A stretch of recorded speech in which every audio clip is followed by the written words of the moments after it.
Parliament సభ్యుడిగా దాదాపు 33 ఏళ్ల పాటు కొనసాగారు. ఆరోగ్యం సహకరించని పరిస్థితుల్లోనూ కీలక సమయాల్లో ఓపిగ్గా సభకు వచ్చి అందరిలోనూ స్ఫూర్తి నింపారు. వీల్ చైర్లో ఆయన పార్లమెంటుకు హాజరు కావడం ఆయన నిబద్ధతకు నిదర్శనం. ప్రత్యక్ష రాజకీయాల నుంచి, ప్రజా జీవితం నుంచి నిశ్శబ్దంగానే వైదొలిగినప్పటికీ దేశ ఆర్థిక రంగానికి వేసిన బలమైన పునాదులు ఆయన్ను ఎన్నటికీ గుర్తు చేస్తూనే ఉంటాయి. ఆర్థిక మంత్రిగా ఎల్పీజీ సంస్కరణలు ప్రవేశపెట్టి ఘనత ఆయనకే దక్కుతుంది. ఈ విషయాన్ని ఆయన తర్వాత ప్రధానిగా బాధ్యతలు చేపట్టిన నరేంద్ర మోదీ ప్రకటించారు.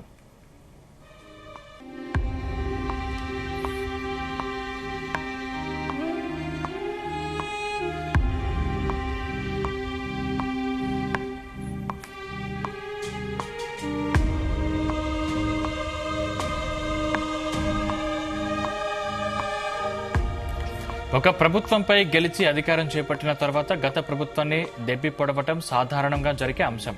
ప్రభుత్వం అవినీతి మయమైందని ఆరోపణలు చేస్తారు.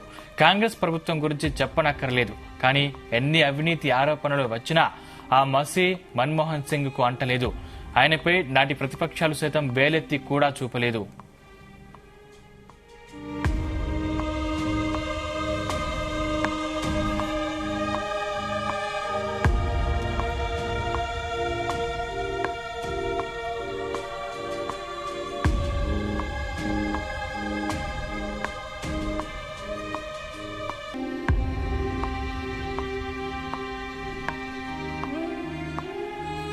దివంగత ప్రధాని పివి నరసింహారావు నేతృత్వంలో ఆర్థిక సంస్కరణల్ని పట్టాలెక్కించిన మన్మోహన్ సింగ్ ఆ తర్వాత కాలంలో 10 ఏళ్ల పాటు ప్రధానమంత్రి పదవిలో కొనసాగారు.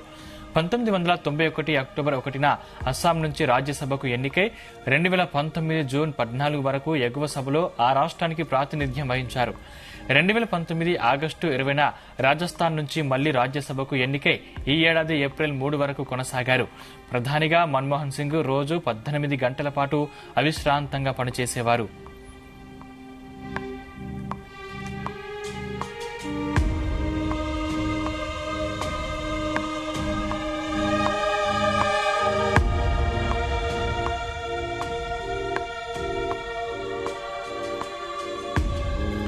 మన్మోహన్ సింగ్ ఎంత సాధారణంగా ఉంటారో అంతటి మౌనంగానే ఉంటారాయన. కానీ విధాన నిర్ణయాలు మాత్రం దూకుడు ప్రదర్శిస్తుంటారు. 2004లో దేశ 13వ ప్రధానిగా బాధ్యతలు చేపట్టిన మన్మోహన్ సింగ్ 2014 వరకు కొనసాగారు. క్లిష్ట పరిస్థితుల్లో ఉన్న దేశాన్ని గట్టెక్కించి అభివృద్ధి పథంలో పరుగులు పెట్టేలా చేసే ఆర్థిక సంస్కరణ రూపశిల్పిగా ప్రసిద్ధిగాంచారు.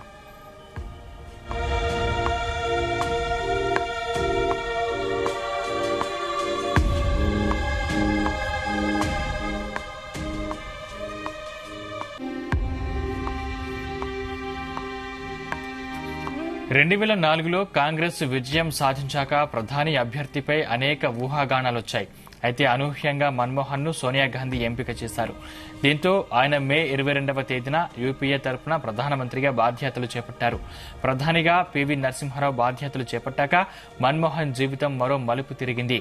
దేశాన్ని సంస్కరణల పథంలో పరిగెత్తించాలనే ఉద్దేశంతో పివి ఆయన్ను కేంద్ర ఆర్థిక మంత్రిగా ఎంచుకున్నారు. దీంతో 1991 జూన్లో మన్మోహన్ మంత్రిగా బాధ్యతలు చేపట్టారు. రాజకీయేతర వ్యక్తిని ఆర్థిక మంత్రిగా నియమించడం వల్ల అందరూ ఆశ్చర్యపోయారు. అయితే ఆయన తన పనితీరుతో అందరికీ సమాధానం చెప్పారు.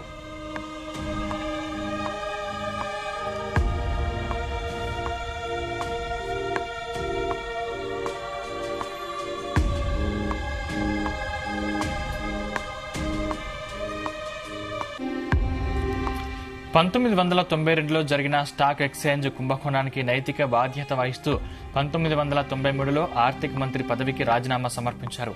అయితే ప్రధాని పివి ఆయన్ను వారించారు. 1991లో అస్సాం నుంచి మన్మోహన్ రాజ్యసభకు ఎన్నికయ్యారు. ఆ తర్వాత 1995, 2001, 2007, 2013లో రాజ్యసభ సభ్యుడయ్యారు. భాజపా అధికారంలో ఉన్న కాలంలో ఆయన రాజ్యసభలో కాంగ్రెస్ సభాపక్ష నేతగా వ్యవహరించారు. 1999లో దక్షిణ ఢిల్లీ నుంచి లోక్సభ ఎన్నికల్లో పోటీ చేసి ఓడిపోయారు.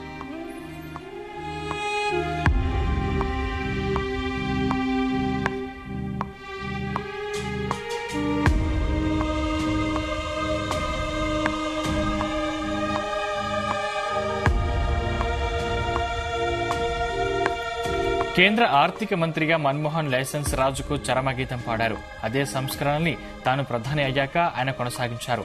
ఆర్థిక మంత్రి చిదంబరంతో కలిసి 8 నుంచి 9% ఆర్థిక వృద్ధి రేటును సాధించారు. ఆయన హయాంలో జీడీపీ వృద్ధి రేటు 9%కి ఎగబాకింది. స్తవ్యస్తంగా ఉన్న ఆర్థిక వ్యవస్థను గాడిన పెట్టే పనిని మన్మోహన్ చేపట్టారు. పీవీ అంచనాలను సాకారం చేస్తూ ఆర్థిక రథాన్ని పరుగులు పెట్టించారు. దీంతో ప్రపంచవ్యాప్తంగా పీవీ మన్మోహన్ జోడీకి మంచి మార్కులు పడ్డాయి. 2005లో సమాచార హక్కు చట్టం, ఉపాధి హామీ పథకం వంటివి తీసుకొచ్చారు.